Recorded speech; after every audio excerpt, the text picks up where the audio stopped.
What is up, YouTube? It's your girl Evelyn, and welcome to the Season 3, Episode 1 recap of Killing Eve. There's a lot to cover, so let's jump right into it, and as always, there will be spoilers, so proceed with caution. Episode 1 starts with a flashback to Russia in 1974.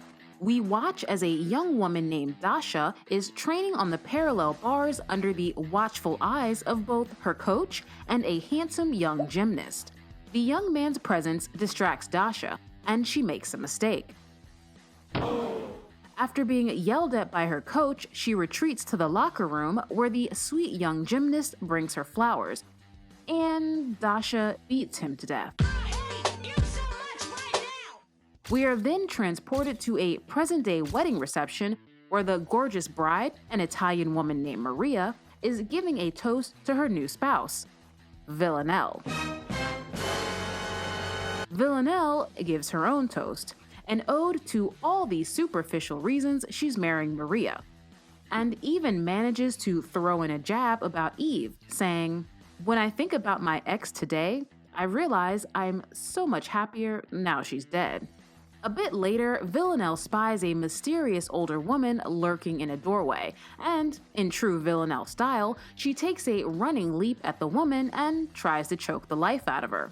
The entire wedding party devolves into chaos, and not long after, we watch as a gorgeous vintage car with a "just married" sign on the back drives away with Villanelle and the mysterious woman inside.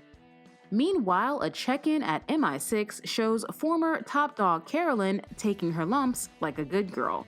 It seems 95% of everything Carolyn did last season was completely unauthorized. So as punishment, MI6 has given her a new set of training wheels in the form of Supervisor Paul Bradwell, who has taken Carolyn's seniority along with her office. We're briefly introduced to new MI6 agent Mo Jafari, which means he'll probably be killed or seriously injured sometime during the season. Finally, we get our first glimpse of Eve, 3 months after her fateful last meeting with Villanelle. We watch as she purchases a shit ton of ramen while still experiencing discomfort from her gunshot wound. The downtrodden Eve spends her days working in the kitchen of a Korean restaurant, and her evenings watching mindless infomercials while drinking wine by the bottle.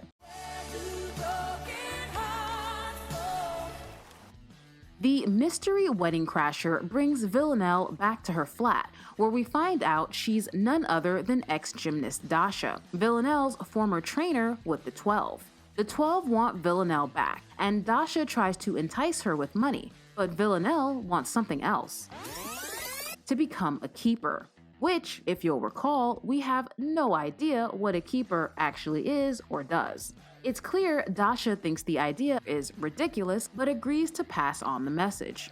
The two old friends then partake in a good old-fashioned choke fest, which I assume for professional assassins is the equivalent of a hug. Next, we catch up with Kenny as he arrives to work at the Bitter Pill, an online investigative journal. It seems Kenny has ditched MI6 but continues to snoop into the 12, a morally bereft organization with a track record of murdering people who get in their way. A quick check-in with Constantine shows him ignoring calls from his annoying daughter Irina while simultaneously buying her souvenirs from a gift shop in London. Later, while relaxing and shirking all responsibilities, Constantine receives a food delivery with a message written on the menu that reads, "Time to go fishing." Meanwhile, a wine-drunk Eve sends Kenny a strange yet hilarious text message, and like a completely normal person, Kenny shows up to her flat, lets himself in, then stares at her until she wakes up screaming. The two former colleagues and almost friends catch up. Kenny tries to tell Eve about new information he's discovered about the 12, but she shuts him down, saying, "I'm not going down that road again. It almost killed me." Kenny then invites Eve out for drinks with his colleagues from the Bitter Pill because she seems sad, but Eve turns him down and insists that maybe she doesn't want to be happy. Dasha has relayed Villanelle's request to the 12 and has some good news. The 12 are open to Villanelle becoming a keeper, but first she must get back into their good graces and prove herself worthy. Dressed as a delivery woman, Villanelle easily dispatches of the agitator and practically skips away. Carolyn and Kenny are moving house for some unknown reason, and Kenny, no longer under the thumb of MI6, has grown a bit of a backbone and lets his mother know he's his own man now. Hey, I'm a grown-ass man. Carolyn refuses to apologize for being a terrible boss and an even worse mother. And last but not least, we finally discover what happened to Nico after Villanelle left him with Gemma's corpse in his storage unit. Nico is currently living in some sort of sanatorium, and his hair is messy, which I suppose is a sign his mental health has declined. Eve gives him some papers to sign relating to the sale of their house, and reassures him they'll get through this together. Nico then goes off on her about her selfishness, which is honestly nothing new and frankly a little annoying. Eve is back in the kitchen, but her unresolved feelings about Villanelle surface as she listens to a coworker talk about a girl he's in love with who very obviously doesn't love him back.